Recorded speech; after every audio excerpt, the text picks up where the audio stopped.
Hello,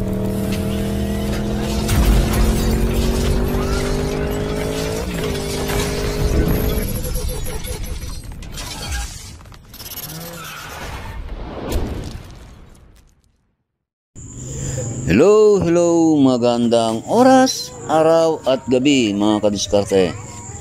Saan man pa kayo panig naman do. Medyo natagalan tayo mga kadiskarte na nakagawa ng kasunod na video kasi may inasikaso tayong iba. Pero ngayon, tuloy ulit. So mayroong mga electric fan dito na bagong deliver. Deliver to ng mga magbubuti bakal. Yan. Bali, 6 na piraso yan. Nabili ko sa halagang 500. Wala nang testing ng mga motor yan. Kung okay, kung hindi. Basta pakyawan na lahat yan. 500 yan, 6. Pag nakabuo ako ng 2 dyan, bawi ko na yung pinambili ko. Sobra pa. Pero pagka halimbawa wala akong nabuo, lugin-lugi ako. Pero hindi naman siguro mangyari yan na wala akong mabubuo dyan. So sana samahan nyo ko para makita natin kung ilan yung pwede nating mabuo. Sana wag masyadong malalala yung mga sira nya para kahit papano naman kumita ako. So simula tayo mga diskarte. Unahin muna natin tong despan. Tingnan natin kung ano yung sira nito. Sana okay siya. May order na rin kasi sa akin ng isang unit ng electric fan. Mapa stand fan o mapa despan. Basta okay.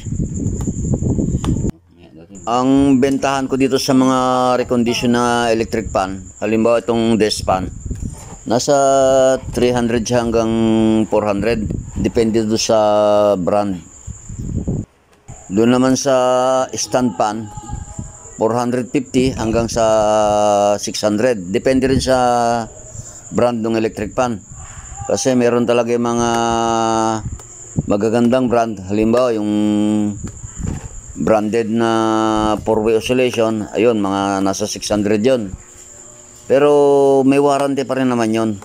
Nagbibigay ako sa mga bawat na bebenta ko ng mga second hand electric fan, nagbibigay ako ng 1 buwang warranty, free parts and service na yun.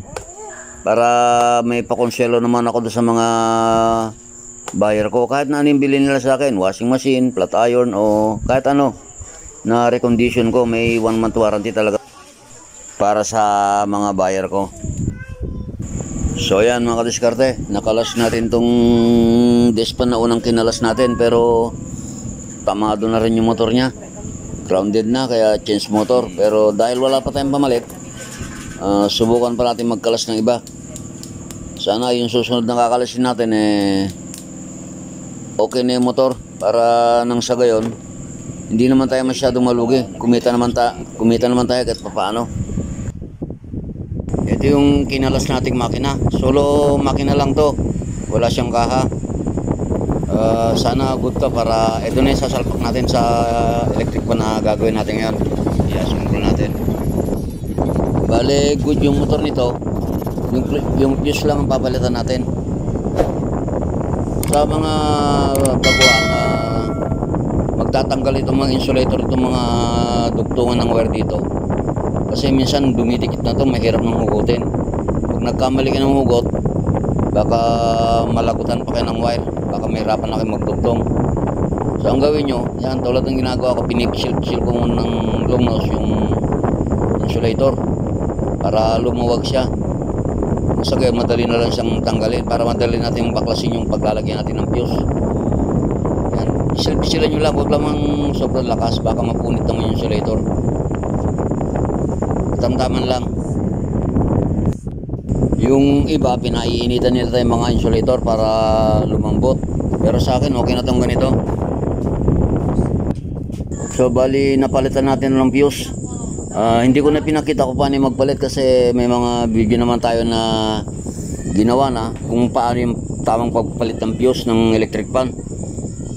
So, ngayon ito, ano lang natin to, itatali na lang natin ng plastic strap.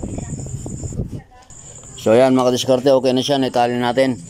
At napalitan na rin natin yung mga bushing niya. I-assemble na lang natin para okay na siya.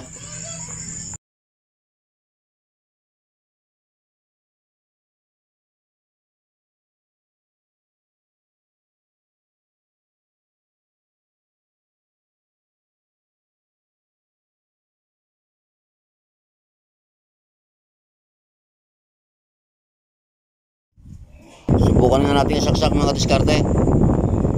Yan, nakita nyo gumagana siya, nag-oscillate siya. Subukan natin sa number 2. Ayan, good, okay, gumagana.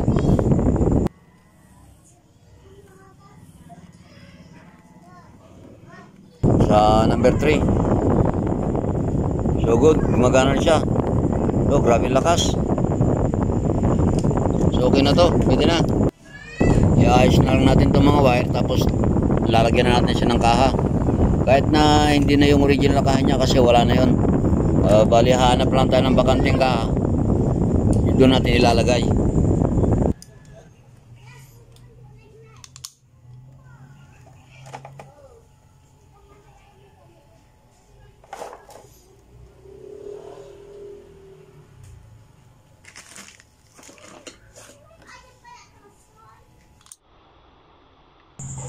So yan, ito na siya ngayon mga kadiskarte.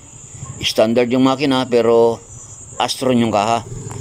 Sa unit na to, bali namuhunan ako ng 200. Lahat-lahat na yun, kasama ni pinambili ko. Tapos yung mga pyesa na ikinabit ko, pati yung labor. So bali itong unit na to, nabenta ko na siya ng 450. 500 dapat pero tumawad yung buyer kaya 450. So kung susumahin natin, doon sa 450 na pinagbentahan ko, ilas natin yung puhunan na 200, may 250 matitira. Sa sandaling oras na pagre-repair ko, kumita na ako ng 250. Mabilis lang mag-repair ng electric fan kung kabisado mo. Yung isang oras, sapat na yun para makatapos ka ng unit, ng isang unit. At hindi naman laging ganong kalaki ang puhunan minsan sa mga ginagawa nating electric fan. Minsan yung ibang mga electric fan, konting linis lang, langis, linis, okay na. Kaya pagka ganun nangyari, medyo maganda-ganda yung kita natin. Lalo na ngayon, medyo maalinsangan yung panahon. Hindi pa natin nararamdaman yung malamig na hangin ng Pasko. Mainit. Kaya naisip-isip ko na mag-stock na lang na mag-stock ng mga sirang gamit na pwede pang i-recondition. Para diretso lang yung gawa natin. At para hindi na rin tayo magka-problema sa mga piyesa. Na kahit anong piyesa yung kakailangan natin, meron tayong pagkukunan agad. Na hindi na tayo kailangan bumili pa ng mga bago. Marami naman kasing mga surplus na maaayos pa, tumatagal pa. Yun ang kainaman ng marami kang stock na pagkukunan mo ng piyesa. Kung minsan nga, kung simple ang sira, sa 15 minutes, pwede mo na siyang mayari. So yan, sana nakapagbigay ako sa inyo ng konting diskarte kung paano kumita sa mga bentahan ng mga second hand na electric pan. At kung nagustuhan yung video natin ngayon, please naman po paki-subscribe yung aking channel, paki-pindot na rin yung bell notification para ma-update kayo sa mga susunod pa natin mga videos. At huwag nyo rin pong kalilimutang i-like and share. So, hanggang dito na lang. Maraming salamat. Bye-bye. God bless. At mabuhay po kayo.